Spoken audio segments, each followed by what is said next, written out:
Hello guys, let's eat. Ito nga pala yung ulam namin guys. Nagkatay ako ng manok galing sa supermarket. Ayan, yung mga ulo, isang ulo lang pala yan.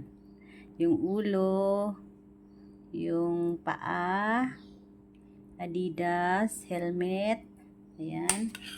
Tapos yung mga sapakpak. Ayan o, yung mga sapakpak sa mga wings. Tulad niyan. Ay, linagay ko na din. Tapos, kumuha ko ng gulay sa garden.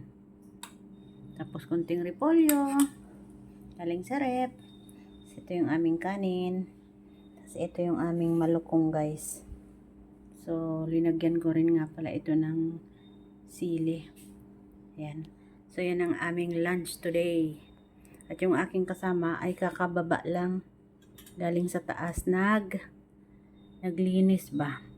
Ako, kakain ako.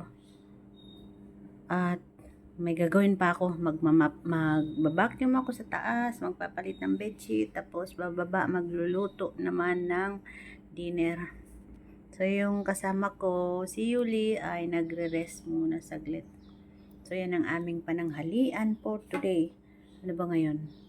March 17. Yan ang aming lunch for today. At ang plato namin ay ito guys. Binili namin ito stainless sa Value Dollar. $1 yata, 80 cents yung maliit. Yung maliit ito, 80 cents lang ito. Yung malaki ay $1.